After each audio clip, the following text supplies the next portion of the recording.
So Nicki Minaj, being a diva, sort of leads to this guy getting kidnapped. Let me explain.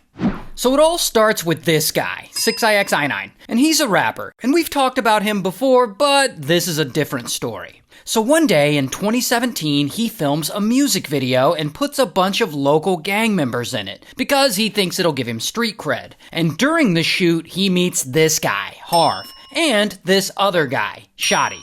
So Harv and Shotty are both high-ranking members of this gang, 9 Trey Gangsta Bloods. And these guys recruit 6ix9ine into their gang for real. And they do a lot for him. They give him protection, they beat up rivals for him, but most importantly, they give him the street cred that he needs. And partly because of this street cred, 6ix9ine's career blows the fuck up. Now, in exchange for all the work they're doing for him, 6ix9ine pays them and the gang with the money he's bringing in from his music videos. So over time, 6 and Shotty become best friends. They're like hanging out and they're working together all the time. However, it isn't the same with Harv. Harv is a little suspicious of 6. He thinks he's not a real gangster. Partly because when they go commit gang crimes together, like various robberies and assaults and shootings, 6ix9ine just mostly stays in the car and films the others. But whatever. Time moves on and 6 continues to blow up and become more and more famous. And suddenly, a bit of tension starts to build between 6 and the others. I mean, he's becoming a celebrity and it seems like maybe Harv and Shotty are jealous of all this money he's making off the street cred that they gave him. Not only that, these two are jealous of each other,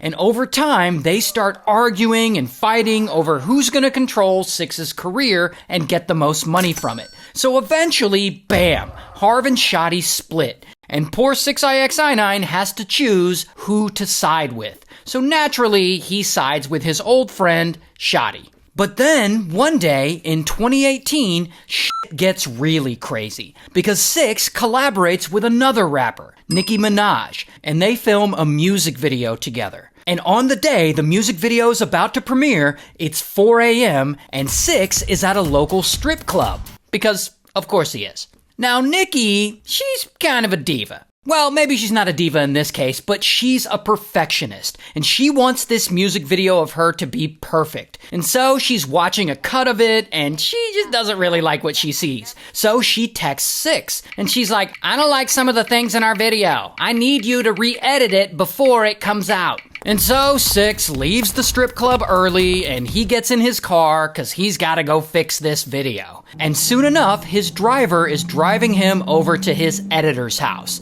And suddenly, pow, a car slams into them from the back. And 2 guys in hoodies get out of that car. And one has a big ass pew-pew. And they run up to 6's door and they open it and they say, give me everything. Give me everything. Get out.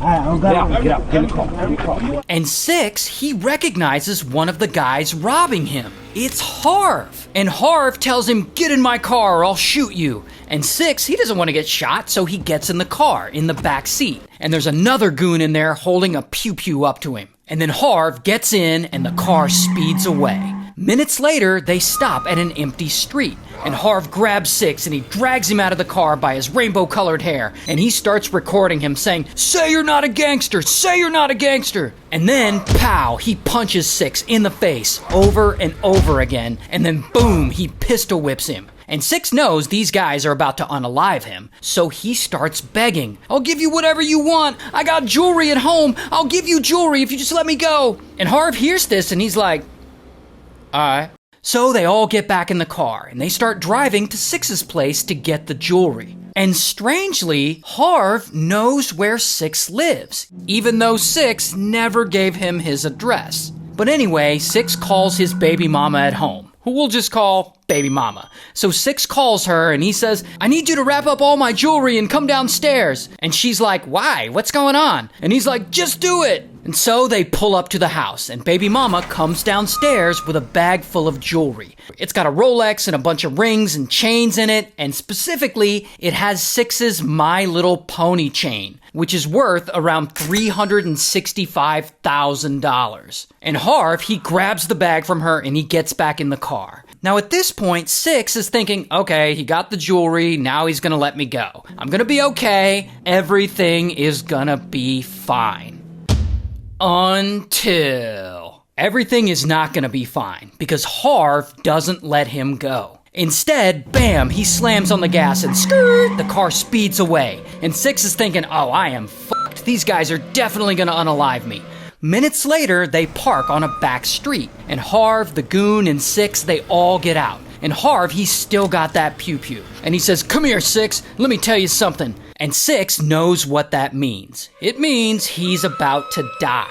So he does the only thing he can do. Bam, he breaks out and he runs as fast as he can. And he makes a sharp turn and then he sprints toward a different street. Then he sees a random car stopped with somebody in it. And so boom, he jumps inside. And the owner of that car is just some random guy. And he starts screaming at him like, hey, get out of my car. And 6ix is like, shut up or I'm gonna die. Please, just drive away. And eventually, I guess the guy starts to believe him and he drives away.